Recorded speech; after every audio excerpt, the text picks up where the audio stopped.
Buenas noches a todos los presentes. Sean bienvenidos una noche más a esta capacitación de educación financiera para emprendedores. Bueno, como recordarán, tenemos clases de lunes a viernes la siguiente semana. También tendremos clases de lunes a viernes. Mario, buenas noches. Muy buenas noches, mi estimada Marjorie, apreciados asistentes, la cordial bienvenida a todos y cada uno de ustedes.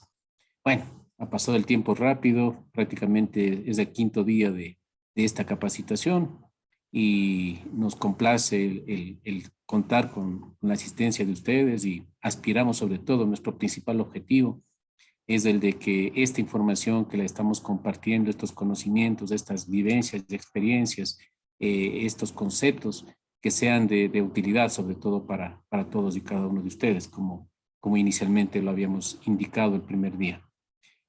Para concluir, ya habíamos hablado, me permito hacer un breve resumen.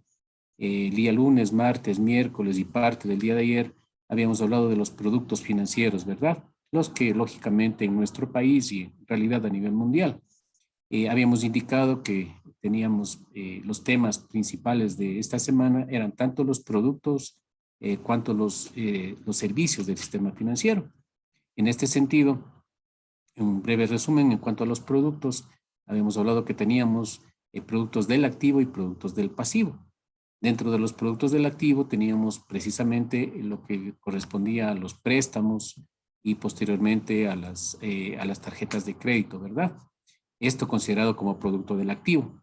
Y obviamente vimos las características, vimos cuáles eran las condiciones que debemos cumplir el usuario financiero para acceder a un préstamo, acceder a un crédito, ¿sí? Ya habíamos hablado de las 6 Cs, ¿verdad? Luego también habíamos indicado con respecto a los tipos de crédito que están vigentes en nuestro país, precisamente los créditos productivos, los créditos de consumo, de vivienda o hipotecarios, los de interés social, los de educación, el microcrédito sobre todo, ¿verdad? Entonces, una vez que analizamos también, verificamos qué gastos se generaban o qué costos se generaban por estas operaciones de crédito. Y también vimos que era de una manera sencilla, pudimos consultar el tema de los, de los simuladores con respecto a cuáles eran las condiciones si es que yo, dependiendo del tipo de producto, yo podía acceder y hacer cálculos registrando el capital, registrando el tiempo, el plazo, y podía hacer los cálculos, ¿sí? A través de la tabla de amortización, a través del cálculo de la modalidad francesa o de la modalidad alemana. Les habíamos indicado también que esta es una consulta que está prácticamente a la mano de manera abierta en todas las páginas web de las instituciones financieras, las cuales ustedes tienen la posibilidad de acceder. Sí, y de hecho, de acorde a cada una de las realidades, ustedes podían o pueden aplicar, pero como les comentaba, y una pregunta que nos hicieron, si es que nosotros podemos escoger o podemos solicitar y decir quiero esta modalidad o la otra, es nuestra elección como usuarios financieros, ¿de acuerdo? Entonces, una vez que ya se evidenció este tema, la invitación cordial para que ustedes la puedan realizar. Recomendaciones finales con respecto al tema de créditos, simplemente cuidemos nuestro historial de pagos, cuidemos nuestra experiencia crediticia para que obviamente tengamos la posibilidad de que nos aprueben inmediatamente. Decíamos también como unas últimas novedades que anteriormente, hasta antes de la pandemia, a los 15 o 30 días, dependiendo del tipo de crédito, ya una cuota que no fue pagada a tiempo pasaba a vencido, con las consecuencias que esto conllevaba, cuáles eran obviamente el recargo de tasas de interés y todo lo demás, ¿verdad? A raíz de la pandemia se estableció medidas de gobierno, se estableció que no eran ya a los 15 o a los 30 días, ¿verdad? Y se estableció que sean a los 60 días. Entonces, esto también se dio a raíz post pandemia, se dio vigencia de esta medida hasta el 30 de junio de este año. Es decir, ya este momento hubiéramos estado con el inconveniente, o sea, ya se hubiera concluido con esta posibilidad de ampliar el plazo para que pase a vencido. Esto, lógicamente, el gobierno amplió aún más y se extendió hasta el 31 de diciembre de este año, ¿sí? Entonces, eso es lo que actualmente está vigente en nuestro país. Habíamos hablado también de la diferencia entre lo que era un refinanciamiento y una reestructuración, ¿se acuerdan ustedes? Que era el refinanciamiento, era las mismas condiciones, se supone que yo, o sea, estoy ya como yo, usuario financiero deudor, se supone que ya tenía o tengo problemas para los pagos porque ya de pronto mi nivel de ingresos ya no es el mismo de antes o ya no puedo cubrir el pago de las cuotas y ahí se venía el refinanciamiento, se daba pues el refinanciamiento. Mismo que cómo lo puedo obtener o cómo lo puedo conseguir. Obviamente explicando, analizando, detallando la situación actual, mi nivel de ventas, de gastos, etcétera. Y puede darse una ampliación del plazo, lo que conllevaría que mis cuotas mensuales sean menores de las que actualmente son. Y puedo obtener o puedo acogerme a esta posibilidad del refinanciamiento. La reestructuración, la diferencia, en cambio, ¿cuál era la gran diferencia con el refinanciamiento? Que la reestructuración, lógicamente, se da una vez que ya tengo problemas ya mucho más complicados o más graves, es decir, ya mis cuotas pasaron a vencido, es decir, ya no puede ni siquiera pagar la cuota. Entonces, si esto ya no es la primera, una cuota, son dos, tres, entonces ahí de pronto aplica la reestructuración. Ahora, ¿cuál es la diferencia, la figura legal de la reestructuración? Es de que ya es un nuevo préstamo, ¿sí? Es decir, me dieron el préstamo, me invento, el número 1020 hace 2 años y lamentablemente ya pasó a vencido 3, 4, 5 cuotas. ¿Qué pasa? Me van a generar una nueva operación de crédito, ya no la 1020, sino la 2050, pero a la fecha que me aprueban la reestructuración, me van a hacer un recálculo tanto del capital cuanto del interés que está pendiente, más del interés de mora, porque recordemos que si ya están unas cuotas, ya se generó interés de mora. Entonces, se capitalizan los intereses y el nuevo valor de capital obviamente va a ser capital más interés normal más interés de mora. Sí, este nuevo valor me dan una nueva operación de crédito. Sí, esas son las diferencias entre la reestructuración, sobre todo, y la posibilidad de. Entonces, eso es lo que se está definido y legalmente autorizado en nuestro país. Eso con respecto a las operaciones de crédito. Luego vimos los productos del pasivo. ¿Cuáles eran estos? Los más importantes, más conocidos también por todos y cada uno de nosotros, las cuentas de ahorro, las cuentas corriente y los certificados de depósito a plazo, ¿sí? Entonces, ¿cuáles eran las diferencias entre ellos? Las cuentas de ahorro, obviamente, son los productos a la vista, depósitos a la vista que el socio, el cliente, cuando necesite, los puede, ¿sí? La cuenta corriente, pequeña gran diferencia, es de que obviamente esto ya es un poco más para temas de empresariales, ¿verdad? Porque en la cuenta de ahorros necesito obligatoriamente yo acudir a la institución financiera para hacer el retiro del saldo que yo tengo en mi cuenta, ¿sí? Debo requisitos indispensables, la libreta de ahorros, más la cédula del titular, lógicamente. En el caso de la cuenta corriente, hablamos también de que el medio de pago de la cuenta corriente es el cheque. Y como tal, hablamos también y explicamos sobre la normativa del cheque. En otras palabras, la ley en nuestro país establecida para el manejo de cheques, lo que implicaba que debemos saber cómo girar los cheques, debemos saber cómo cobrar los cheques también, porque ahí viene el tema de los endosos, ¿verdad? Esto, y vimos también los temas de los cheques protestados, es decir, que un cheque se puede devolver por defectos de fondo, por defectos de forma o también, perdón, por defectos de fondos, es decir, insuficiencia de saldo. Entonces, en este sentido, evidenciamos de que el cheque tiene que ser girado correctamente, con un beneficiario, cantidad de números, cantidad en letras, el lugar y fecha de emisión. La fecha habíamos explicado que tiene que ser, si es que gira en números, en este orden mandatorio. Año, mes y día. Porque en base a esto podemos calcular la caducidad del cheque. El cheque se caduca, a los 13 meses. Obviamente la firma también tiene que corresponder a la que tiene registrada la institución financiera y acorde a la cédula del girador o del cuenta correntista. El beneficiario, ¿qué puede hacer? Puede cobrar el cheque por ventanilla, depositando en una cuenta donde tenga su nombre o en su defecto endosando el cheque, ¿verdad? Hablamos también del doble endoso y hasta el triple endoso. Condiciones para el endoso: cheques girados hasta $2,000 a personas naturales pueden ser susceptibles de doble endoso o inclusive de triple endoso. El doble endoso simplemente en el reverso de los cheques viene eso ya la figura que me permite endosar el cheque, que dice endoso A. Entonces, si el cheque está girado a mi nombre, Mario Paredes, yo lo puedo endosar a otra persona. ¿Qué significa endosar? Ceder los derechos. Es decir, yo renuncio y digo, ya no soy el beneficiario, yo ya no puedo cobrar este cheque porque ya estoy cediendo mis derechos a nombre de tal persona. Yo con esto estampo mi firma y mi número de cédula. Y ese momento, el nuevo beneficiario es el que tiene derecho sobre este cheque para cobrarlo por ventanilla si no está cruzado o para depositar. O a su vez, hasta para un tercer endoso que la normativa establece desde diciembre del año 2017 que se puede tener ya hasta un triple endoso. ¿Qué pasa con los cheques que están girados a nombre de empresas o de instituciones jurídicas?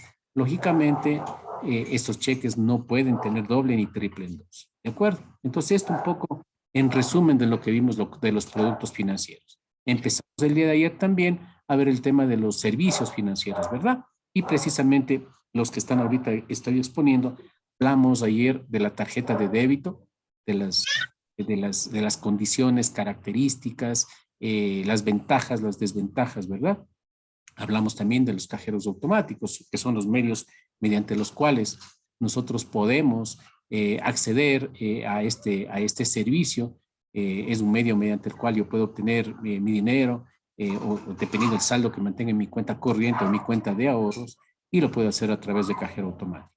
¿Qué otros servicios a través de cajero yo puedo obtener? Puedo hacer compras de tiempo celular, puedo hacer, pago de servicios básicos, puedo también hacer avances, puedo hacer transferencias inclusive. Y por último, últimamente, en los últimos años, ya se han venido el tema de los cajeros automáticos recicladores.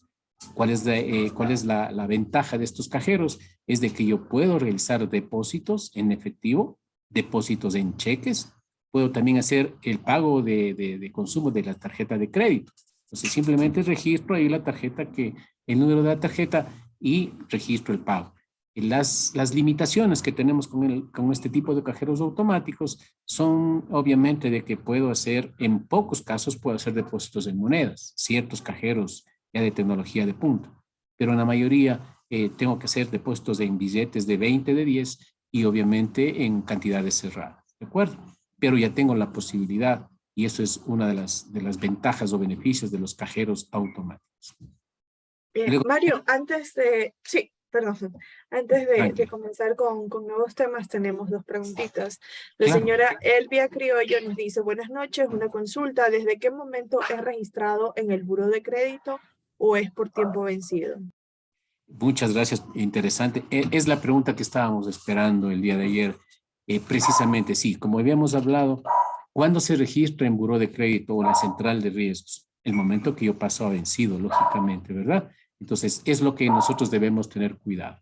La recomendación es de que nosotros tengamos, lógicamente, en cuenta cuál es el vencimiento de mi cuota para no tener este inconveniente. Recordemos que en tarjetas de crédito es exactamente igual como un préstamo, como un crédito de consumo. Entonces, de igual manera, si mi cuota en la tarjeta no puedo pagar mi fecha digamos, mi corte es el 30 del mes y hasta el 15 del siguiente mes es el pago. Actualmente, por esta emergencia que hemos vivido, tanto de la pandemia cuanto ahora la reactivación económica, a los 15 o 30 días ya pasaba vencido. Ahora se extendió, como les decía, a 60 días. ¿Qué pasa si yo durante un mes ya se me venció el 15 de junio el pago en la tarjeta o de préstamo? El 15 de julio automáticamente ya voy a pasar precisamente como vencido, ya pasa a vencido, ya se genera interés de mora lógicamente ya voy a pasar al buró de crédito. Entonces, cuando pasa a vencido una operación, es cuando ya se registra en buró de crédito. Listo, tenemos dos preguntas más ya para que pueda continuar. De Diego Reascos nos dice, consulta por favor, si recibo un cheque de un cliente, ¿cómo puede saber o puedo saber si tiene fondos antes de que entregue? Porque puede ser protestado. Gracias. Claro. Bueno, lamentablemente en este sentido, en línea no se puede hacer ese tipo de consultas, ¿verdad? Pues por eso yo les sugeríamos el día de ayer en la noche, de que si usted por su negocio está obligado, porque si no acepta cheques como medio de pago para una compra a su cliente o para una venta suya, mejor dicho, lógicamente lo más seguro, lo más recomendable es de que usted diga, listo, o sea, en mi venta yo recibo el cheque, yo le envío al cobro y el día de mañana despacho la mercadería de lo que usted me esté comprando. Si esto no es factible por el giro del negocio, porque de pronto usted puede perder ventas en ese sentido, entonces la otra recomendación es tratar de coordinar, tener alguna persona en la institución financiera que solamente porque recuerde, y esto la próxima semana se va a hablar más, ampliar el tema de sigilo bancario. No se puede dar información a terceras personas, pero lo único que sí pues, se puede hacer es, mire, tengo el cheque de la cuenta número tal, el valor es tanto. Simplemente confírmeme si tiene disponible suficiente. Obviamente no le van a indicar, la institución financiera no le va a decir el saldo que tiene en la cuenta, no puede por obvias razones, pero al menos. Pero como le comento, si usted ya tiene clientes frecuentes que ya le pagan en cheques y no ha tenido inconvenientes, no hay mayor riesgo. Siempre hay riesgo, ¿verdad? Pero no es tan alto como a un cliente desconocido. Peor si se trata de otra ciudad. En eso tengan, por favor, mucho cuidado, porque lamentablemente la mayoría de estafas que se dan con cheques, inclusive robados, o de chequeras de cuentas que ya han sido cerradas hace años, son precisamente en otras ciudades, ¿sí? Entonces, no, o sea, la recomendación, como repetimos, es primero, si es que le pagan con cheques por sus ventas, de pronto tener esta modalidad, de que si listo, usted me paga con cheque, eh, entonces el día de mañana yo le despacho la mercadería. Y si le dice la persona que le compra, mire, pero yo soy el titular, yo soy el dueño de la cuenta. Ok, entonces puede hacerme ahora con la facilidad que tenemos para hacer una transferencia en línea. Sí, a través, ustedes saben, ahora la ventaja es lo que vamos a ver en banca electrónica a continuación. La ventaja es que con el celular yo ya puedo hacer transferencias en línea en ese momento y es mucho más seguro, ¿verdad? Entonces, pero si sin embargo de esto ya le condiciona y dice, no, es que yo tengo cheques, que no. Entonces, simple y sencillamente, ya tendría yo más precaución. Ya no sabe qué política de nuestra institución, de nuestra empresa, de nuestro emprendimiento es ventas en cheques, al día siguiente se despacha la mercadería, por seguridad sobre todo. ¿Sí? Entonces, es he respondido. Ok, dos preguntitas y cerramos por el momento. José Pachay dice, ¿los gastos de cobranza e interés por mora se los cobra desde el primer mes vencido o después de los 60 días vencidos? Obviamente, a raíz de que ya pasa a vencido, se generan todos estos gastos, ¿sí? A raíz de lo que pasa a vencido. Porque lógicamente, recuerden que el interés de mora, que es un interés adicional y es inclusive una tasa mayor que el interés normal, se genera a raíz de que la cuota de la deuda pasa a vencido. Ahora, lo que sí hay que aclarar, si ya tengo gastos de cobranza, o sea, ya se pasó a vencido en alguna ocasión, como ya el historial lamentablemente ya se afecta, el historial crediticio me refiero, al siguiente mes que otra vez otra vez se vence la deuda, inmediatamente se va a seguir generando e incrementándose gastos de cobranza. Recuerden que los gastos de cobranza también se van añadiendo por antigüedad. Es decir, no es lo mismo yo estar un día vencido que estar 10 días vencido, porque los gastos de cobranza a medida que pasa el tiempo se van incrementando. La gestión de cobranza sobre todo, ¿no? Listo, María, la última consulta y de ahí continuamos. Rafael Segarra, buenas noches. Antes de pasar de tema, tengo una pregunta sobre la reestructuración. Fui a la Corporación Financiera Nacional y me dicen que ya no se está aplicando. ¿Cómo se debe acceder a una reestructuración? Bueno, en realidad en la reestructuración, si bien es cierto, es una posibilidad que tiene el usuario financiero, tiene que acogerse a las condiciones de la institución financiera. Si según la pregunta que nos hace, si es de la Corporación Financiera Nacional, obviamente estamos hablando de una entidad de gobierno, ¿verdad? Una entidad pública. Entonces, en este sentido, ya son condiciones políticas que cada institución las establece, ¿sí? Es decir, si bien es cierto, es una posibilidad, en este sentido, no es un derecho nuestro, no es como el caso que yo quiero abrir una cuenta y abro donde yo prefiera, donde yo elija. En el tema de reestructuración ya depende también de las políticas y de las condiciones de la institución financiera.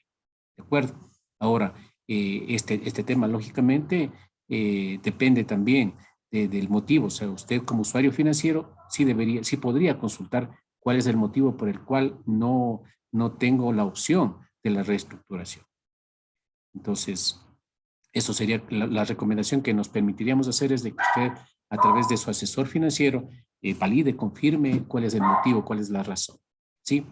Tal vez de pronto el refinanciamiento, si no fue la primera figura, qué fue lo que sucedió, qué fue lo que pasó. Ahora, diferente, lógico, ¿verdad? Si ya el tiempo de vencimiento, de vencido, ya es mucho tiempo acumulado, obviamente las condiciones lamentablemente no se prestan para. Pero lo que Disculpe, vimos es de no que sé si me averigüe. puede interrumpir un segundito. Es Claro, justo yo hice una claro. pregunta. Mucho gusto, soy Rafael Segarra. Lo que me acaban de decir es de que se va a fusionar lo que es la corporación financiera con el banco de, Pan no me Ecuador, acuerdo, Ban Ecuador, y por esa correcto. razón es la que no. Por ejemplo, en el caso es de mi papá. En el caso de mi papá, él no tiene mora, no cumple bien los pagos.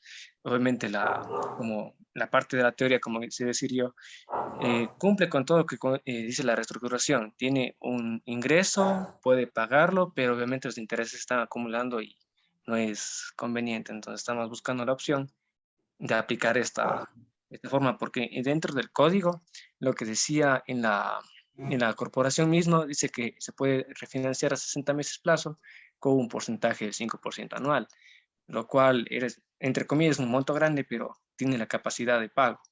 Pero la corporación en sí nos dicen de que no, que ya no está aplicando esa ley, que esa ley es derogada. Esa era mi consulta en Ya. general. Y para que Sí, no, tranquilo, más bien, señor Segarra, muchas gracias por su participación. No, en realidad, en este tema, como le decía, ahí sí hay circunstancias especiales, ¿no? Como usted nos acaba de indicar.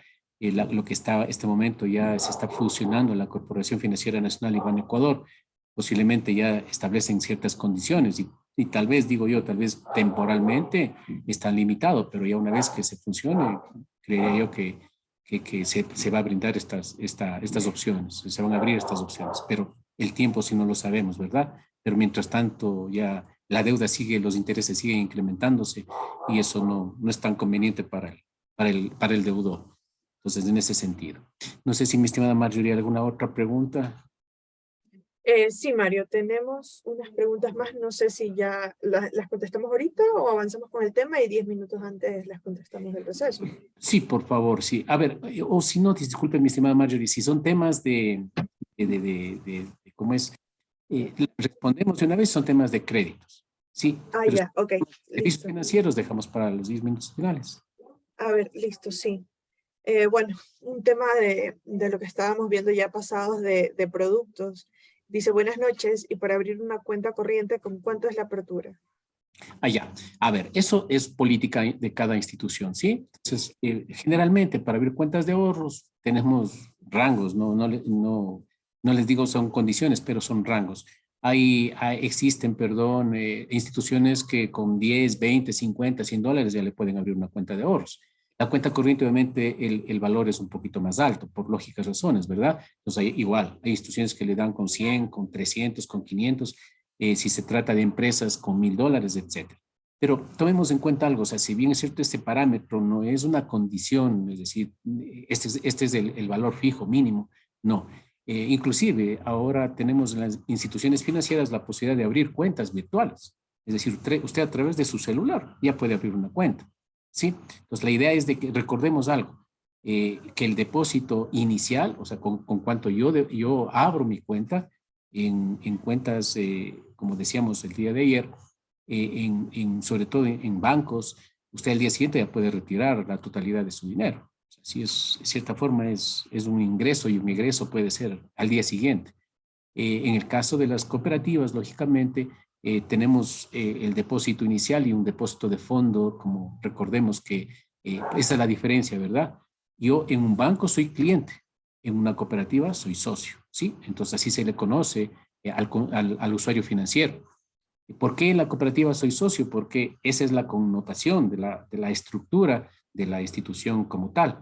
Es decir, el cooperativismo implica de que todos sus miembros son socios de esta cooperativa y yo como usuario soy también socio. Entonces, generalmente, cuando yo abro mi cuenta en una cooperativa, tengo un fondo de inversión, ¿sí? Este fondo, es decir, en otras palabras, me invento con $50. Si tengo un fondo de inversión de $20, yo tendré libre disponibilidad sobre los $30. Y esos $20, ¿cuándo me devolverán? Cuando posiblemente yo cierre la cuenta, ¿sí? Pero este es mi aporte, si cabe el término, como socio, ¿verdad? A diferencia que un cuenta ahorrista en un banco, en cambio, yo abro con $50. Al día siguiente puedo retirar los $50 porque es un depósito a la vista, ¿sí? Pequeña diferencia. Entonces, respondiendo a la pregunta, no existe una condición, un valor fijo o normativo que establezca, que exija que para abrir una cuenta es tal valor para abrir como requisito indispensable. Cada institución tiene su política interna y, como digo, tienen el rango, 20, 30, 50, $100, dependiendo de cada institución. Y el usuario final es el que tomará la decisión. Listo, Mario. Hace un momento se habló sobre depósitos en banca virtual. Tenemos una consulta del señor Santiago Mena que dice, ¿qué debería hacer si hago una transferencia vía banca web, pero me equivoco de cuenta y transfiero a alguien más? Ah, caramba, interesante pregunta y lamentablemente sí se dan estos casos, y digo lamentablemente. Lo que pasa es de que en ese momento, recuerden que, y ya vamos a hablar de banca electrónica, el momento en que yo tengo mi acceso y tengo mi banca virtual, obviamente yo soy dueño del proceso, me refiero yo, usuario financiero, ¿verdad? Entonces, yo el momento que escojo y por esa razón, en el proceso como tal, siempre, si ustedes se han fijado, cuando yo escojo y digo, listo, yo voy a hacer una transferencia de $100, escojo el beneficiario y le dice ahí, antes de yo aceptar, me dice, ¿estás seguro de que los datos están correctos? Entonces, es una recomendación validar. Sin embargo de ello, yo me equivoqué y en lugar de poner la cuenta número 1520, le puse la cuenta 2015 para hacer fácil el ejemplo. Y resulta que a quien yo le iba a transferir era, digamos, a un proveedor mío. Y me equivoco y no me percato que, a pesar de que me dice, por favor, confirmar si está correcto, y sin embargo le pongo aceptar o pongo el OK, se fue la transferencia. Lamentablemente, como yo soy quien está registrando los datos y está haciendo la transacción y está aceptando una vez inclusive la reconfirmación, prácticamente quedo yo lamentablemente a solucionar el tema. Si yo transfería a quien no correspondía, tengo que yo gestionar yo directamente la recuperación de este valor. Porque como ustedes saben, la institución financiera no se ve involucrada directamente en el problema. ¿Por qué? Porque el canal está abierto, el servicio está, es como el cajero automático. Yo soy el que ingreso, qué cantidad deseo retirar. Yo inclusive, si es que yo puedo hacer una transferencia ahí mismo, digo a qué cuenta, registro yo el número de cuenta, inclusive el número se supone que en mi base de banca virtual, yo ya registré los beneficiarios de mis transferencias. Si es un beneficiario nuevo, debo tener obviamente el cuidado. Entonces, y para registrar necesito no solamente el número de cuenta del beneficiario, sino también el número de cédula. Entonces, son varios factores que yo tengo que llenar para hacer la transferencia. Entonces, sin embargo de eso, no tuve el cuidado, no tuve la precaución y lamentablemente transferí a quien no correspondía, voy a la institución financiera y les digo, señor, sabe que tengo un problema. Miren, sabe que por error transfería a quien no correspondía. Lo único que la institución financiera me puede hacer es decir si es que, o sea, si fue a otra institución, caramba, es un poquito complicado, porque la institución 1 no tiene la base de datos o la información de la institución 2. Si fue internamente capaz, que puede decir, sabe que sí, en efecto, está hecha la transferencia a otra cuenta dentro de la misma institución. Pero la recuperación, como insisto y repito, corre de cuenta del usuario financiero. Por esta razón, ¿no? Porque es quien ingresa los datos y quien valida y quien confirma. Listo, Mario. Y una consulta sobre crédito, dice Cecilia Urgiles, disculpe, ¿cuánto tiempo tiene que pasar para volver a tener el buró de crédito bueno? Bueno, como les decíamos, en efecto, esto ya es un análisis, obviamente, ¿no? Para recuperar el buró de crédito no depende tanto de que inmediatamente, porque recuerden, el buró es un medio de información que está controlado, que está validado, verificado por la misma Superintendencia de Bancos. Entonces, la información no siempre es en línea, no siempre está, pero el historial va a constar ahí, ¿verdad? O sea, no se va a borrar el historial, pero el comportamiento crediticio, digamos que hace un año yo me caí en vencido 2 cuotas de mi préstamo, eso va a registrar en el historial, pero si a raíz de eso yo tengo ya un mejor comportamiento y estoy pagando oportunamente a tiempo, obviamente eso va a validar o va a contrarrestar este inconveniente. Recordemos, ha habido casos de personas que por las circunstancias, de ejemplo, la pandemia, es un caso evidente de que la mayoría afectó en su comportamiento crediticio, pero esto no era un tema que yo no quise pagar y porque me gasté en otras cosas, no, sino que lamentablemente mis niveles de ingresos ya no fueron iguales porque lógicamente afectó el tema de la pandemia, no teníamos ventas, estuvimos prácticamente en aislamiento total, 1, 2, 3 meses cuando recién inició la pandemia. Todos esos aspectos son los que tiene que la institución financiera donde usted va a solicitar su crédito tiene que analizar. Lógicamente usted, ofrecerá la información de sus descargos, de sus respaldos, de por qué motivo, ¿verdad? Entonces, todos esos temas son de análisis. Sí, María, tenemos una consulta más sobre préstamo, No dice hay Jorge problema, tranquilo. Martínez. Buenas noches. En un préstamo hipotecario, si fallece el deudor, ¿se liquida la deuda? Ya, esto, bueno, similar a esta pregunta nos hicieron, ¿se acuerdan? El día martes. Como les decíamos, si es que y condiciones, ¿verdad? Recuerden, un crédito de consumo, perdón que me cambié de tema, un crédito de consumo no le van a solicitar un seguro de desgravamen, pero un crédito hipotecario, por supuesto que sí, porque lógicamente un crédito hipotecario ya estamos hablando de valores altos, ¿verdad? Usted no va a hacer un crédito hipotecario por $2,000 o $5,000. Un crédito hipotecario 30, 40, 50, 100, $200,000, ¿verdad? Entonces, por normativa legal, el crédito hipotecario debe tener un seguro de desgravamen. Y obviamente, si el bien inmueble que se está hipotecando es una casa, debe tener lógicamente también el seguro contra incendio, contra desastres naturales, etcétera, etcétera. Entonces, si tenemos un seguro de desgravamen, lógicamente ya estoy, inclusive ustedes se habrá fijado que cuando yo contrato una póliza de seguros, ya pago un valor y este valor estoy pagándolo inclusive en mi tabla de amortización va a constar el seguro, ¿verdad? Entonces, en ese sentido, y como ya interviene la aseguradora y ya no, en este caso el cónyuge ya no estaría obligado a terminar de pagar la deuda, a pesar de que es un deudor solidario. ¿Por qué? Porque esa es la condición de la póliza de seguro de desgravar. Ahora, hay lógicamente requisitos que se tienen que cumplir. La empresa, la aseguradora, tiene que validar si en efecto mi comportamiento crediticio, si es que yo estuve al día en los pagos, porque esas son las condiciones. Y es importante y recomendamos que cuando ustedes, como usuarios financieros o nosotros, todos como usuarios financieros, cuando nosotros firmamos la póliza de seguros, leamos absolutamente todas las cláusulas, revisemos para estar claros en cuáles son mis derechos y cuáles son mis obligaciones como usuario financiero.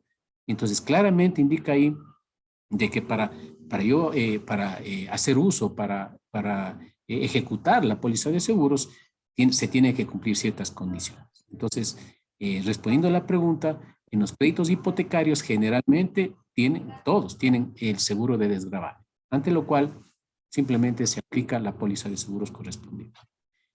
Sí. Agradezco su colaboración en este punto, que es un tema legal. Gracias, Marito. No, solo aclarar algo. En los temas de créditos hipotecarios, a veces la cuota, por ejemplo, nos descuentan, como son dos deudores en este caso, ¿no es cierto?, cónyuges. La cuenta según nuestros la cuota, según nuestros ingresos, en general, se calcula en base a los ingresos que percibe cada cónyuge. Entonces, supongamos que yo tengo una cuota sumada de $1,200, ¿no es cierto?, mensuales. Pero el cónyuge que más ingresos recibe, de pronto paga 700. Y el otro cónyuge, de acuerdo a sus ingresos, le descuentan 500. Por lo general en los créditos que se hacen con el BIES y los créditos que se hacen en otras instituciones que se dedican al tema de la vivienda. Entonces, supongamos que fallece el cónyuge que aporta con los $700. Esa cuota es la que aplica el seguro de desgravamen. La otra cuota, el cónyuge sigue teniendo su trabajo y sigue teniendo el mismo ingreso, entonces continúa pagando el saldo de esa deuda, pero en lo que él se comprometió, lo que se calculó el departamento de riesgos en este caso, porque según los ingresos se calcula esa cuota, ¿no? Por eso son los dos deudores. Entonces, esa otra cuota se seguirá pagando normalmente. Únicamente el seguro nos cubrirá la cuota del cónyuge que falleció, pero la otra seguirá vigente cobrándose. Entonces, en el caso de que la persona era el único ingreso era de la persona y el otro solamente es el cónyuge, es un deudor solidario, pero no tiene ingresos y no se calculó el riesgo, o sea, supongamos que era una persona que no trabajaba, ¿no es cierto? O sea, no tenía ingresos y obviamente el cónyuge cubría la totalidad de la cuota, entonces el seguro de desgravamen igual aplicará obviamente en la cancelación del total de la deuda. Entonces, eso nada más, Marito, de ahí estaba todo bien, por si acaso piensen que fallece un cónyuge y yo también voy a dejar de pagar. No, no es así, sino obviamente se aplica a la persona que falleció y como estaba calculado el tema del descuento, el pago de la cuota correspondiente. Muchísimas gracias, mi estimada Jime. Caramba, siempre muy oportuna su intervención y su colaboración. En efecto, sí, miren, en realidad, como bien les decía, prácticamente es recomendable de que nosotros lo que firmamos leamos, ¿sí? Completamente. Sí, ahí vamos a ver las condiciones, tanto derechos cuanto obligaciones que tenemos. Sí, mi estimada Marjorie. Sí, Mari. Tenemos otra consultita sobre préstamos también. Lilian Calada nos dice, por favor, ¿cómo podemos recuperar un buró si hemos llegado a la central de riesgo o qué tiempo necesitamos para empezar a retomar con un crédito? Sí, como les decía, bueno, en realidad el historial lamentablemente no se pierde, ¿sí? Es decir, o sea, como ponía el ejemplo hace un momento, si yo hace 2 años tuve 3 cuotas vencidas, pero vencidas, es decir, ya no pagué a tiempo y se pasó el tiempo, el plazo, se generó inclusive interés de mora, estos números rojos, si cabe el término, van a constar, ¿verdad? Pero mi calificación, mi score, ¿cómo se puede recuperar? A medida que yo vaya siendo ya cumplido en el pago de las cuotas, ¿sí? Obviamente depende de condiciones, no hay una regla que diga, listo, usted empieza a mejorar su comportamiento crediticio y a ser ya oportuno en los pagos y en 3 meses ya recupera su score. No, esto depende lógicamente, como repito, en qué condiciones la deuda, qué valor estuvo vencida, si fue un crédito de consumo, si fue un crédito productivo, si fue un crédito de vivienda, etcétera, etcétera. Sí, pero la recomendación, insistimos, es obviamente de que mi comportamiento crediticio sea, mis pagos ya sean normales. Jime, muchas gracias por tu colaboración. Solo para acotar aquí, no hay un tiempo específico en el que podamos recuperar nuestro buró, porque también va a depender de qué tan dañado se podría decir el buró, ¿no? Cuánto me atrasé, cuántas cuotas no pagué, cuántos meses estuve vencido y demás. Porque obviamente este es un algoritmo que calcula el comportamiento mensual de los usuarios financieros. Entonces, obviamente, si es que me atrasé unos 2 meses, si yo continúo pagando de pronto 6 meses puntual, se va a modificar ese comportamiento y se va a recuperar. pero si es que tuve mucho tiempo de vencido, muchos días de castigo, y así, entonces más tiempo nos va a tomar recuperarnos. Entonces, realmente esos son ya casos específicos que de pronto un asesor de crédito, el rato que revise su buró, va a decir, bueno, de aquí a usted le toca un año entero para recuperar su buró. De pronto, en 6 meses puede mejorar su buró y a otras personas les tomará más tiempo todavía. Entonces, no hay cómo dar una respuesta fija a ese tema. Muchas gracias, Jimé, muchas gracias.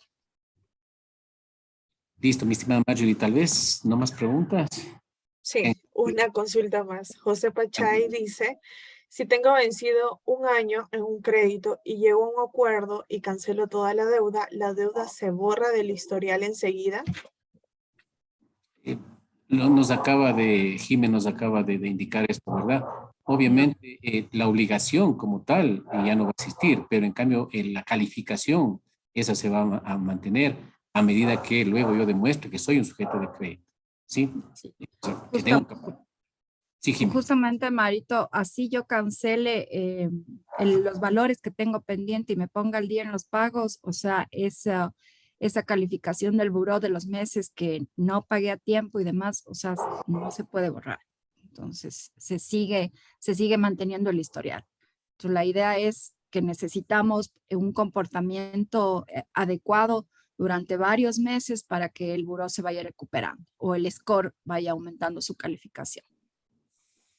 Listo, muchas gracias, mi estimada Jimé. Bueno, en realidad para nosotros, miren, aunque nos ha tomado todo este tiempo, pero qué importante que es para nosotros el que existan estas inquietudes, estas preguntas, esta necesidad de respuestas, porque esto nos demuestra que los temas son de importancia para ustedes y estamos a las órdenes para absorber todas las inquietudes, todas las dudas, preguntas que ustedes tengan. No importa que nos tome más del tiempo previsto para el efecto, pero lo importante es eso, ¿verdad? Por este motivo, este es el objetivo de esta capacitación precisamente era eso, que toda la información que ustedes ahora la están recibiendo y las dudas se les aclaren y sobre todo que tengamos conocimiento y sepamos, tengamos los elementos de juicio necesarios para tomar decisiones, para saber cómo actuar ante tal o cual servicio, requerimiento de tanto de producto cuanto de servicio financiero, ¿sí? Entonces, si no hay más preguntas, retomamos el tema, la capacitación que estaba prevista para el día de hoy. Y ya, listo, una vez hecho el resumen, bueno, vamos ahora sí, ayer vimos, como les decíamos ya, el tema de las tarjetas de débito, de cajero automático también, ¿verdad? Y vamos a ver ahora lo que es la banca virtual, ¿sí? Entonces, permítanme solamente... Mario, hasta que tengamos lista lo que usted va a poner en la pantalla, Silvia Lucero nos dice, si uno es garante, ¿cómo se puede limpiar el historial crediticio? A ver, gracias por la pregunta. Interesantes preguntas que hemos tenido el día de hoy. Recordemos que cuando nosotros somos garantes, somos deudores solidarios, ¿sí? Es decir, ese es el grado de responsabilidad que uno asume cuando es garante. Entonces, prácticamente uno tiene que pensar muy bien para ser garante, porque prácticamente es el codeudor, o sea, a ver, aclaramos. Tenemos deudor y codeudor. Deudor es el principal y codeudor es generalmente el cónyuge. ¿Qué pasa con los garantes? También tengo el garante y el cogarante. ¿Qué sucede si es que el deudor o los deudores, deudor y codeudor, no están cumpliendo, no realizaron sus pagos como se comprometieron cuando firmaron el pagaré? ¿Quiénes en segunda instancia, quiénes son los responsables del pago de esa deuda? Los garantes. Entonces, como tal, si bien es cierto, no es una responsabilidad directa, inicial, principal, pero sí es una corresponsabilidad. Entonces, lógicamente, si usted en el buró de crédito, lamentablemente, yo fui garante y mi deudor, lamentablemente, se atrasó en los pagos, quedó en vencido y todo demás, inclusive hasta por último, capaz que yo también ayudé para que se igualen las deudas en los pagos. Lamentablemente, mi buró de crédito como garante va a constar esto, ¿sí? Eso sí, va a quedar registrado que yo tuve una deuda vencida, pero como garante, no como deudor. Esa es la pequeña diferencia, ¿verdad? Entonces, lógicamente, como garante, yo asumo una responsabilidad. pero no es una irresponsabilidad directa, perdón el término, de parte mía, ¿verdad? Entonces, esto hay que aclarar, esto hay que responder con claridad. Entonces, sí, no sé si con esto respondíamos la pregunta, mi estimada Marjorie. Sí, bueno, ya no tenemos preguntas por el chat, nos quedan 5 minutos. No sé si algún participante desea exponer su duda, su consulta sobre estos temas que están muy interesantes para todos. ¿Algún participante desea, no sé, desea realizar la consulta en estos minutos que nos quedan? Marjorie, solamente aclarar el tema de las garantías, ¿no? Es la misma responsabilidad. Si es que yo soy garante, soy igualmente responsable de este crédito o de esos pagos vencidos. Entonces, lo mismo, igual se afectará a mi buró de crédito. Así yo cumpla o haga las veces de deudor, o así me toque a mí asumir esa deuda, igual mi buró quedará registrado los temas de los vencimientos, ¿no? Entonces, de pronto, si soy garante, me toca asumir la deuda que los deudores no la pudieron asumir por A o B razón, igualmente mi buró va a estar afectado, ¿no? Entonces, igual el tema de mejorar mi buró de crédito, igual va a darse con un comportamiento crediticio adecuado y obviamente cancelando la deuda que estaba pendiente. Entonces, esa es una gran responsabilidad, el hecho de ser garante de alguien. Entonces, ahí sí, a todos nos toca pensarlo 2 veces. Listo, Jimena, muchas gracias. Hace un momento el señor Javier Venegas alzó la mano, no sé, señor Javier Venegas. Sí, buenas noches. Bueno, una pregunta relacionada. Perdón. Tengo entendido que el Banco Central de cada país es el que regula el flujo de la masa monetaria, es decir, el que administra cuánto circulante tiene que haber en el sistema para que la economía funcione correctamente. ¿Estoy bien en esto? ¿Estoy hablando correctamente? Y si es así, ¿cómo se hace aquí en el Ecuador, tomando en cuenta de que no tenemos dinero propio? ¿Cómo actúa el Banco Central en este caso aquí en Ecuador? Gracias. Listo, sí, muchas gracias por su interesante pregunta. En efecto, evidentemente, la función de los bancos centrales y de manera particular en el Ecuador es precisamente esta, ¿verdad? Tal es así que el control, el manejo, la emisión de billetes, si bien es que nosotros nuestra moneda en el Ecuador es del dólar. Entonces, cada vez que en nuestro país, Banco Central genera o establece que tenemos un déficit de billete, de moneda, se tiene que hacer la importación desde Estados Unidos, pero esto lo controla y lo maneja el Banco Central en efecto. Jimé, le escuchamos, tenga la bondad. Un poco solamente para también aclarar y que sea de información general. Los bancos también tenemos la obligación, obviamente, de contar con la liquidez suficiente y esto la Superintendencia de Bancos está atenta todo el tiempo. Que cada banco tenga la liquidez suficiente para garantizar los depósitos de todos sus usuarios financieros. Todos los años, al momento que se hace el cierre anual y que vemos los resultados en tema de la utilidad que genera cada institución financiera, igualmente la Superintendencia de Bancos nos dice cuánto de esa utilidad generada se puede repartir a los accionistas dueños del banco y que por lo general es un porcentaje en los últimos años no se ha repartido utilidades a los accionistas. Me parece que la última vez que se repartió en el caso del Banco del Austro fue hace unos 4 o 5 años, pero apenas, por ejemplo, un porcentaje del 20% de la utilidad generada se puede repartir a los accionistas. Ellos nos indican cuánto. O el 10% o a veces el 5% anteriormente. Los últimos años, la superintendencia, en base al análisis económico que hacen del sistema financiero, además, nos dicen el 100% de utilidad generada se recapitaliza. Entonces, todos los años las instituciones financieras, esa utilidad capitalizamos en la misma institución. Entonces esos fondos se quedan como capital de cada institución financiera. Entonces eso es algo regulado, no es que obviamente mientras más utilidad hayamos generado, obviamente de pronto esa utilidad en ciertos niveles está garantizada por los organismos de control a cuánto se repartan los accionistas y el resto se queda en la misma institución.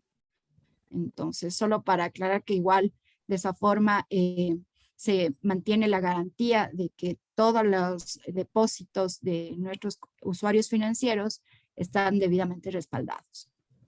Ok, gracias. Gracias, Jimé. Y bueno, el tiempo se nos fue rapidísimo. Mi estimada Marjorie, usted tiene la palabra. Sí, Mario, bueno, muchas gracias por todas las aportaciones, por todas las participaciones. Tenemos una consulta de la señora Silvia Lucero, pero Mario, ¿le parece si la resolvemos al regresar del receso? Nos vamos a tomar 10 minutos, regresamos 8 en punto. Bueno, nos vemos en un momentito. Regresamos en 10 minutos, por favor. Muchas gracias.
Listo, buenas noches, estimados. Vamos a retomar la sesión con dos preguntitas que nos quedaron pendientes.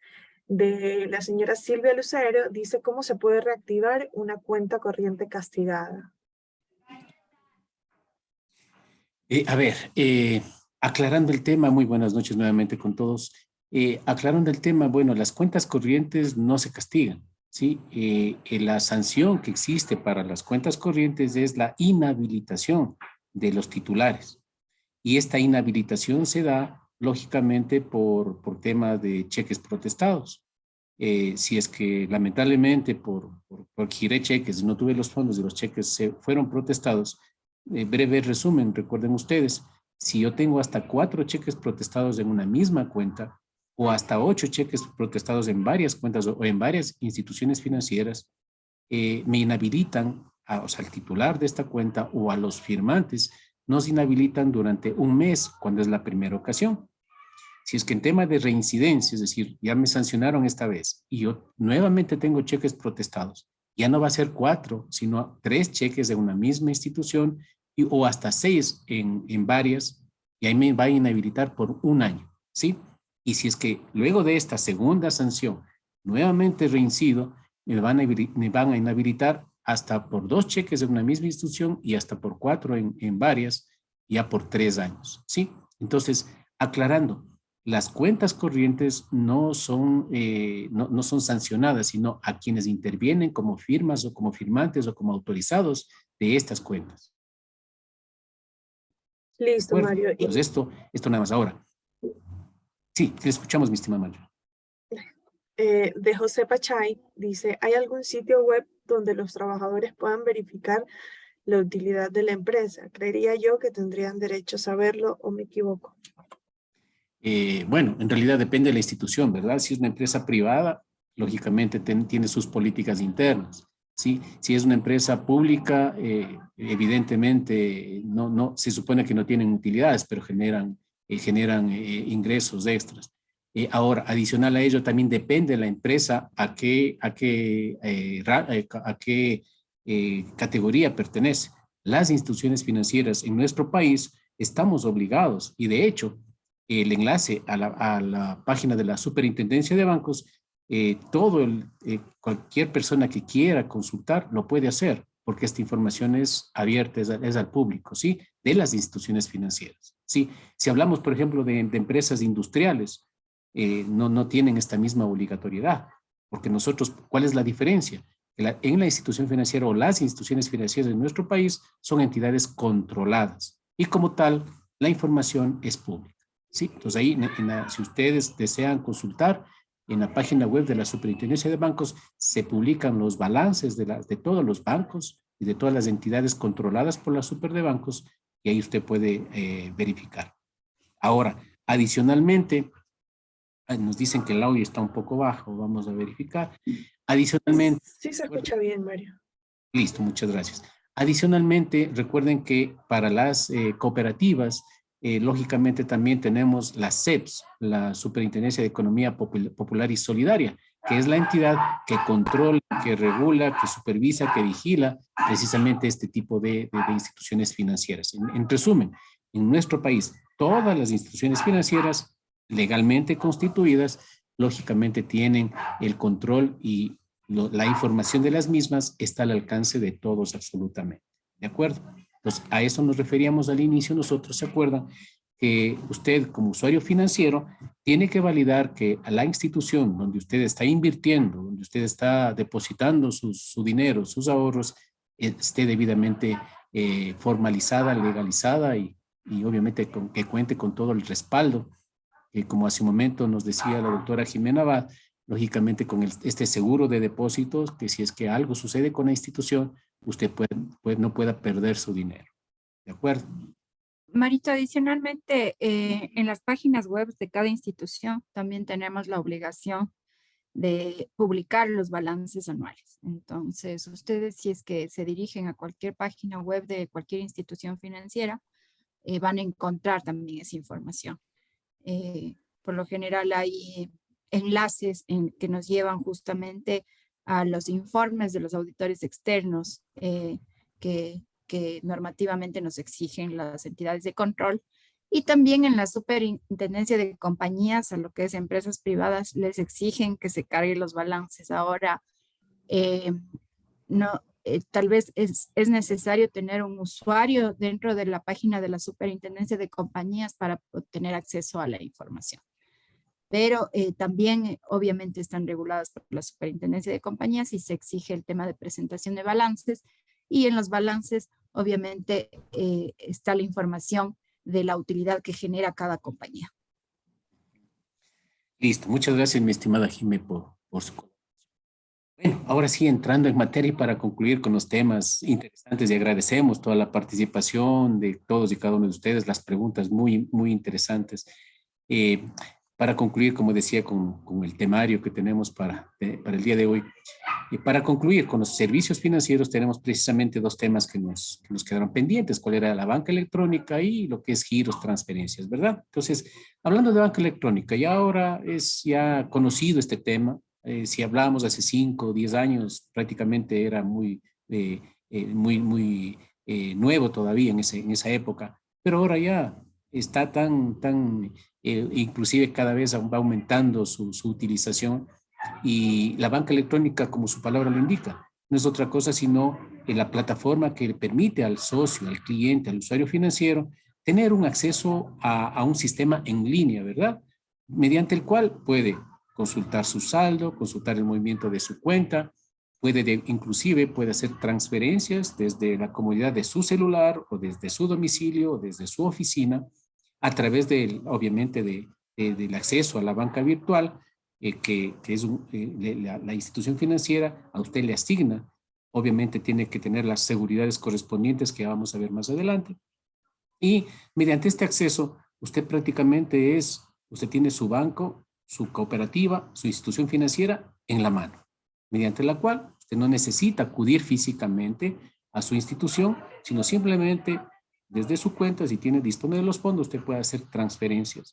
Inclusive ahora tenemos también el servicio del cash management, que no es otra cosa sino una plataforma mediante la cual, si usted es un empresario, usted puede inclusive desde su plataforma administrar y pagar el sueldo de sus empleados, por ejemplo.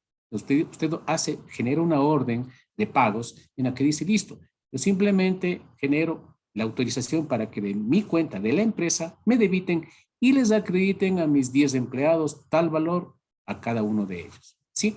Entonces, usted puede tranquilamente administrar sus roles de pagos, me refiero a sus empleados si los tuviese. Inclusive puede también gestionar tema de cobros, es decir, tiene usted convenios con sus proveedores, usted genera la orden para que la transferencia, en cambio, ahora va a ser acreditada en su cuenta. Todo esto lo maneja la plataforma del cash management. Y esta plataforma, lógicamente, es a través de la banca electrónica, ¿sí? Son varios los beneficios, las bondades que brinda este canal de este servicio financiero, ¿de acuerdo? Ahora, importante también que debemos tomar en cuenta cuáles son. Esta plataforma facilita la aceptación de pagos para realizar transacciones sin tener que usar el dinero, ¿verdad? Me refiero al dinero en efectivo, lo que la última, ¿verdad? Y al final voy a hablar este tema de liquidez también, qué significa, ¿verdad? El desarrollo de los sistemas financieros y los avances en la tecnología de información han permitido el surgimiento de estos nuevos medios. Me refiero a la banca. Son cada vez más utilizados a nivel mundial, obviamente. Perdón, los sistemas de pago electrónicos permiten realizar transacciones financieras entre dos partes a través de una entidad financiera autorizada, obviamente, por los intervinientes. En general, esta plataforma se caracteriza por la facilidad, por la flexibilidad y por la seguridad para realizar estas transacciones. Sin embargo, los usuarios financieros debemos conocer cuáles son las ventajas y las desventajas de estos medios de pago. Y lo segundo, analizar qué opción nos conviene utilizar, ¿sí? ¿Cuáles son estas ventajas y desventajas? Ventajas podemos señalar que son más seguras que el uso del efectivo. Imaginémonos nada más cómo ha ido evolucionando el tema. Para quienes tenemos ya algunos años de edad, miren ustedes, tal vez en la década de los 80s, de los 90s, cómo eran los pagos, no sé si ustedes yo creo que la mayoría también son jóvenes, pero también tal vez recuerden que conversaban sus papás. En los trabajos, ¿cómo realizaban los pagos de los sueldos? Eran en sobres, en dinero en efectivo. Le hablo del año 1980, 1990, ¿verdad? Así eran los pagos que se realizaban. Luego, esto fue evolucionando y el pago decían, listo, entonces ya no le vamos a pagar en efectivo su sueldo, le vamos a hacer la acreditación en la cuenta para que usted disponga del mismo, ¿de acuerdo? Entonces, también se emitían los cheques. Pues imagínense, si una empresa tenía 1000 empleados, tenían que emitir 1000 cheques o tenían que hacer 1000 sobres con los billetes ahí para pagar los sueldos, ¿sí? Pues todo esto fue evolucionando. Ahora, lógicamente, el tema de las acreditaciones o el pago de sueldos ya es en línea, está automatizado. Y obviamente hay empresas en las que dice, a ver, los empleados tienen sus cuentas en varias instituciones financieras. Entonces, ahora, a través de los canales electrónicos, se da la facilidad para que el dueño de la empresa realice las acreditaciones en todas las cuentas, en las diferentes instituciones financieras que tienen sus empleados, ¿sí? Esa es una de las ventajas. Es decir, ya no tenemos el riesgo de tener el dinero en efectivo para realizar estos pagos. Permite también pagar por bienes o servicios de una manera inmediata, obviamente, y más rápida, ¿verdad? Ahora usted puede pagar sus servicios básicos a través de la banca electrónica. Puede pagar a un proveedor, hacer el pago de una transferencia inmediatamente, ¿de acuerdo? Aparte de ello, permite un fácil control sobre las operaciones y gastos realizados, porque usted tiene un historial, tiene en línea qué transacciones usted realizó, a quiénes acreditó, qué acreditaciones usted recibió. Todo esto lo tiene la consulta, o sea, no necesita usted ir a su institución financiera y decir, quiero el detalle de los movimientos de mi cuenta, quiero que me impriman un corte de cuenta. Usted lo puede hacer a través de la banca electrónica en línea, el momento que usted necesite, a la hora que usted lo requiera. Se pueden también utilizar para hacer compras por internet, claro que con las seguridades que se debe tener al respecto, y permiten tener un acceso a productos y servicios financieros en línea, ¿sí? Este momento usted puede acceder a la página web de su institución financiera y la institución le brinda las características. En este momento, si usted gusta, usted dice, listo, esto me interesa, accedo, acepto y en línea, ¿de acuerdo? ¿Cuáles son las desventajas? Si no conocemos las medidas de seguridad y si no se utilizan estos medios de pago con cautela, lamentablemente podemos ser vulnerables de delitos financieros. ¿De acuerdo? Ya vamos a ver un breve ejemplo. Estos sistemas están bajo la observación de todo tipo de hackers. ¿Quiénes son, lamentablemente, cómo se conocen los hackers? Lamentablemente son los delincuentes cibernéticos, ¿verdad? Sí se conocen. Es decir, son aquellas personas que lamentablemente se dedican o se especializan en cómo vulnerar la página web, cómo vulnerar su clave de acceso al correo electrónico, de acceso a su banca virtual. Sí, estos temas lamentablemente son, y así como ha ido evolucionando el uso de estos canales, de estos servicios financieros electrónicos, lamentablemente también la delincuencia se ha ido desarrollando. Entonces, ¿qué cuidado debe tener usted?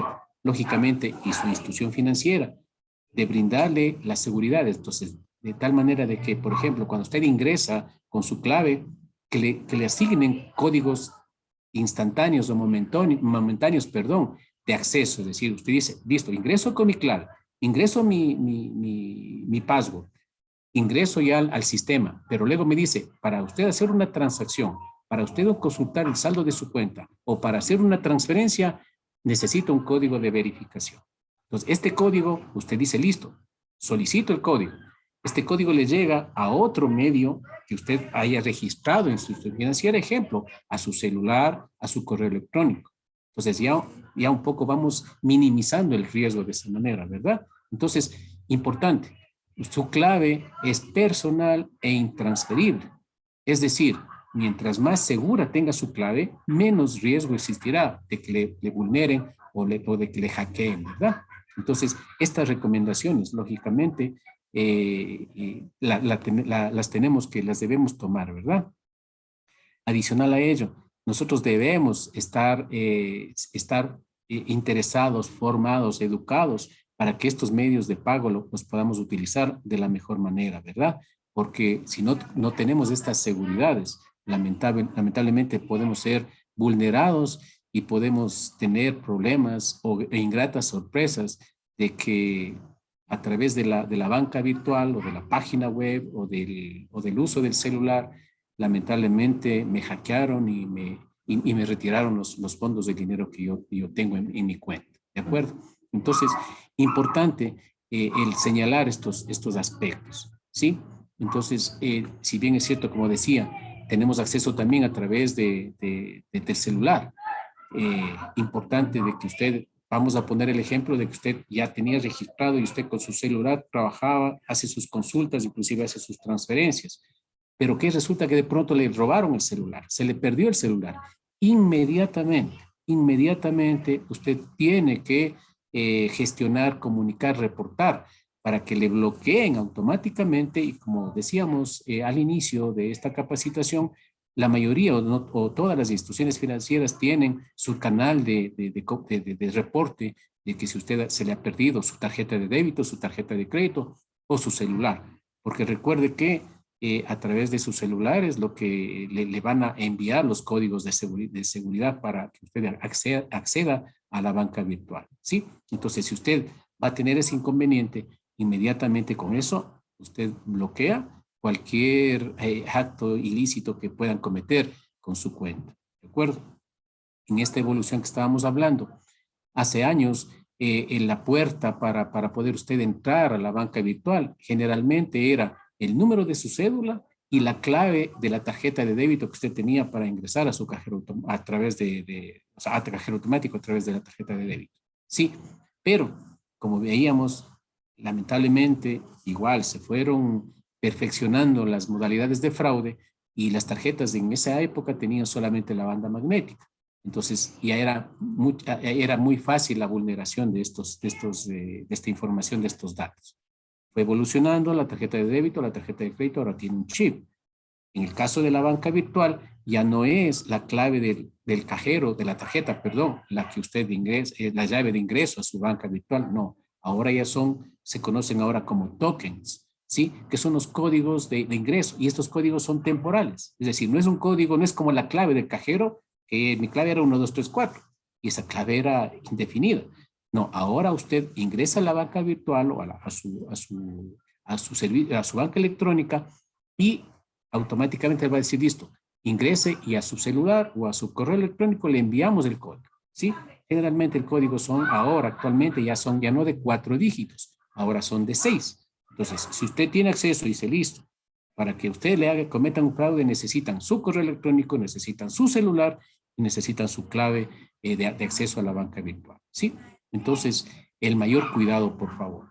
De igual manera, el tema de prestar o de solicitar información, recuerden que tiene que ser de medios seguros. Usted, si por un correo, usted recibe un correo electrónico y de pronto le dicen, para nosotros actualizar nuestros datos, necesitamos que usted nos facilite su código, su clave y toda la información. Por favor, esa información mediante vía electrónica usted no la debe proporcionar. Ante cualquier actualización de datos que usted necesite hacer o que le pidan hacer, le recomendamos acuda a su institución financiera de manera personal, asegúrese de que en efecto es así y con su puño y letra usted actualice sus datos, que eso es el mecanismo adecuado o recomendable. ¿De acuerdo? Entonces, esto con respecto, ya hablamos de los beneficios, de las recomendaciones. ¿De acuerdo? En honor al tiempo, vamos con el último tema, que es el tema de las transferencias. Recuerde de igual manera los giros o transferencias. ¿Cuál es la diferencia?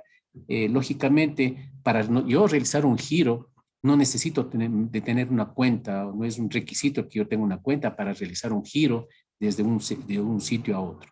Ejemplo, la mayoría de estos casos se dan más bien de giros que nosotros recibimos, ¿verdad? Nuestros familiares que se encuentran fuera de cómo revisan las remesas que nosotros recibimos, que es una cantidad bastante alta y que aporta de manera significativa en la economía de nuestro país. son los giros que recibimos o las remesas que recibimos desde el exterior, ¿verdad? Para ello, tenemos dos mecanismos, lógicamente. El uno, que puede ser, me hacen el giro, digamos que hacen un hermano que yo tengo en Estados Unidos, me hace el giro con crédito a la cuenta, él puede disponer allá que lo hagan con crédito a mi cuenta que mantengo en una institución financiera. O lo otro es, me hacen un giro y con una clave, ¿para qué? Para que yo la pueda cobrar en ventanilla en la institución financiera que yo elija, ¿de acuerdo? Entonces, ese es el giro. Ahora, la transferencia. La transferencia para ello sí, necesariamente, indispensablemente requiero de una cuenta, ¿sí? Las transferencias son de tres tipos.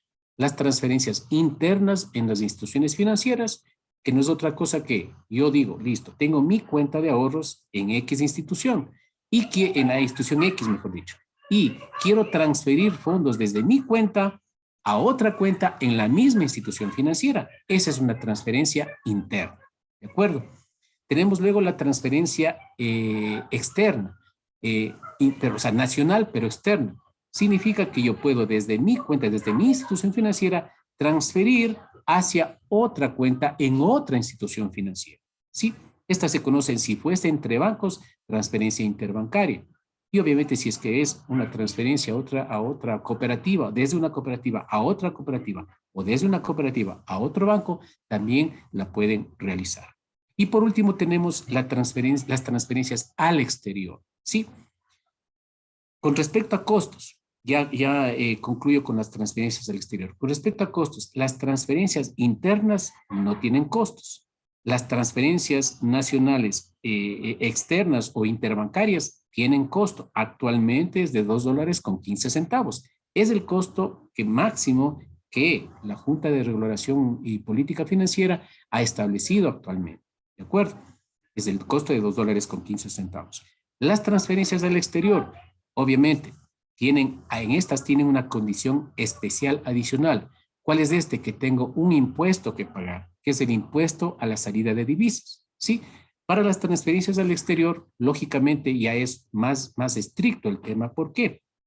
Porque la institución financiera está obligada a reportar a los organismos de control de que, me pongo como ejemplo, de que Mario Paredes está enviando una transferencia, está prácticamente enviando recursos económicos desde el Ecuador hacia el exterior, ¿sí?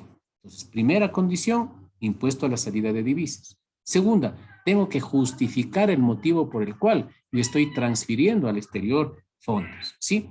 Si estos fondos son porque estoy pagando por una importación que estoy haciendo porque yo soy un empresario que importa de pronto materia prima, equipos, maquinaria, etcétera, ¿cuál es mi respaldo? El DUI, el documento único de importación, ¿verdad? Porque estoy haciendo una negociación y mi proveedor en el exterior, yo tengo que pagarle para que él me despache la mercadería o la maquinaria o lo que yo le esté comprando, ¿verdad? Entonces, va a haber este respaldo. Si es que lo que estoy transfiriendo al exterior es por pago de un préstamo que yo tengo en el exterior, de igual manera, debo presentar la documentación de la deuda que yo tengo en el exterior. Si el tema del pago al exterior es por estudios, digamos que yo tengo mi hijo que está estudiando en la universidad en otro país, por supuesto también debo presentar mi respaldo.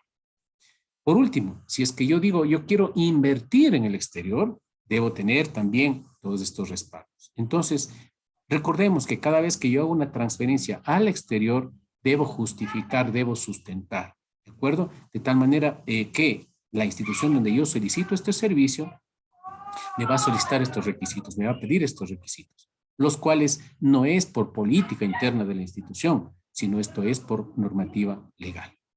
En nuestro país, en este año, ustedes recordarán, cada trimestre se está disminuyendo el porcentaje del impuesto a la salida de divisas, hablando de transferencias al exterior. Recuerden que cada trimestre se reduce en 0.25 0.25 centésimas, ¿verdad?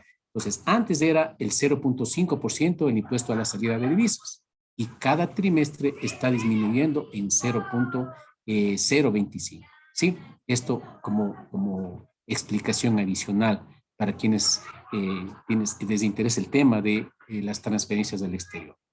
Y por último, como les decíamos, por horarios, las transferencias obviamente tienen que cumplir, tienen un horario establecido por obvias razones. Si usted anhela y desea que su transferencia, que su transferencia sea interna en la misma institución o sea hacia otra institución, se procese el mismo día, obviamente hay procesos, hay horarios que cumplir. Las internas no hay mucha limitación porque es la misma institución financiera. Pues hay instituciones que dicen hasta las 4 o 5 de la tarde, dependiendo de sus horarios de atención. Las transferencias que son hacia otras instituciones, necesaria e indispensablemente se las realiza a través del sistema de pagos interbancarios que se conoce en nuestro país, que es a través del Banco Central, ¿sí? Entonces, el Banco Central tiene la base de datos de las transferencias y a través del Banco Central es lo que se procesa. Entonces, aquellas que se realizan hasta las 3 de la tarde tienen seguridad de que en la otra institución van a ser acreditadas el mismo día. Todas aquellas que son procesadas posteriormente al siguiente día. A diferencia, aquí nada más un punto. Las transferencias realizadas a través de la banca virtual o a través de, lógicamente, de la banca electrónica, hay instituciones que le ofertan el servicio y dicen, listo, si usted quiere hacer en línea, y este rato son las 7 de la noche, y quiere hacer en línea, el costo de esta transferencia es de 50 centavos, ¿sí? Y si es que usted dice, listo, no, yo no importa, yo lo hago el día de hoy, pero no importa que el día de mañana sea acreditado a la otra cuenta, es una transferencia normal que tiene un costo de 35 centavos de comisión, ¿sí? Entonces, bueno, consideramos que al momento, hasta el momento hemos creo yo, abarcado los temas, si bien es cierto, han sido muy, muy interesantes las intervenciones, las preguntas de todos y cada uno de ustedes. Mi estimada Marjorie, por mi parte, yo creo que hemos concluido y hemos abarcado el objetivo de los temas del día de hoy. Mi estimada sí. Así es, Mario. Una respuesta rapidita para la señora Nila Muévese. La dice, ¿cuál es la diferencia de la banca electrónica y banca virtual? Listo, ya. Bueno, la banca virtual es aquella que usted tiene acceso a través de medios como el celular, como el internet o sea, y prácticamente todo, ¿no? La banca electrónica es el inicio de la banca virtual. Sí, es como se conocía hasta hace pocos años, porque no se incorporaban todavía estos medios de acceso, ¿sí? Entonces, antes la banca electrónica era simplemente la computadora o la tablet y la página web de la institución financiera. En cambio, la banca virtual se fue ampliando y ahora la banca virtual dice, listo, usted puede acceder a través de su computador, a través de la página web, de su tablet, pero también ahora a través de los implementos estos como el celular. Entonces, esa es la única diferencia. Listo, Mario.